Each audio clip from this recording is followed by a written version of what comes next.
It's Casey Glass for Worship Resources Facebook group, posting on a comparison between Valhalla Shimmer and the Shimmer bus. So earlier this week I posted a link to a YouTube tutorial on how to create the shimmer effect without actually having to go and buy Valhalla Shimmer. Now let me say, I think Valhalla Shimmer is a pretty good deal. $50 makes this effect pretty easy. It is pretty fantastic sounding. But if you don't have $50, and certainly in our line of work we're not exactly rolling in money, you can certainly recreate the effect pretty convincingly with some stock Logic plugins. And here we have pitch shift, platinum verb, a delay, and then another platinum verb. And in this video I'm just going to compare the two. I'm not going to really get into the details of how to do the effects. The YouTube video I linked to does that well.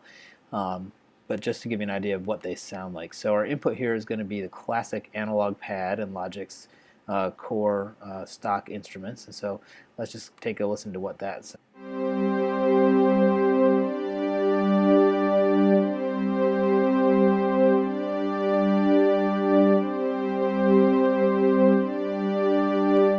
So you can hear that it's a pretty full sounding synth. It's got decent frequency spectrum. It sounds pretty good. So it'll make certainly an effective input here for us.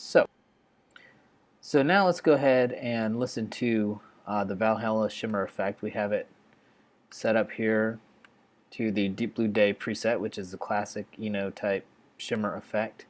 And first we'll listen to just the pad, and then we'll kind of fade in the shimmer. So here we go.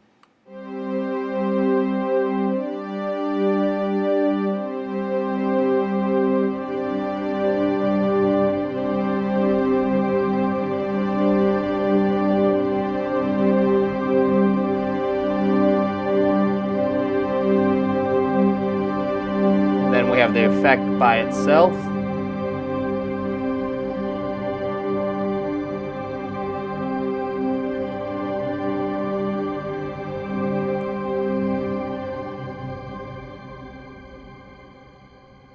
And you can hear it takes a while for the effect to kind of decay out. There's a lot of feedback going on inside of there.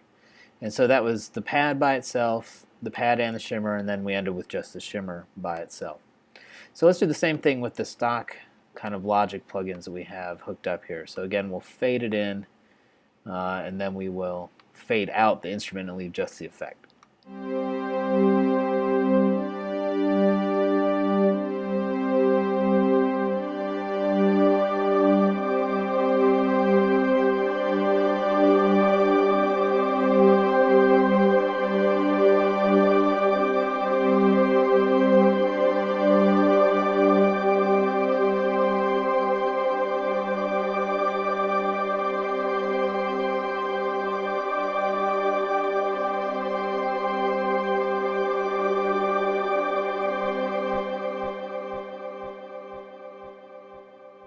And then for some reason it beats away weird on the left channel when I cut off the play there. It doesn't seem to happen that way when playing live.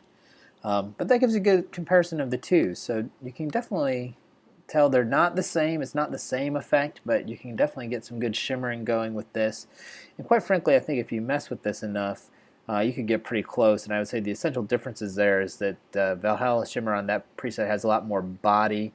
There's definitely a denser initial reverb happening, and so for us we would do that here at this platinum verb. We would probably want to go ahead and lower our low frequency cut down a little bit more, or I mean bring our frequency level up so that there's more low end material there, maybe our density up. But you can see that you can kind of mess with the settings and get closer to that. Valhalla is certainly nice in that it makes, again, that all pretty easy. The controls are right here, so a little bit easier to work with. But for those of you who don't have Valhalla and aren't planning to get it anytime soon, try the Shimmer bus out. I think it'll give you something good to work with. Anyway, that's it. It's Casey Glass. Bye.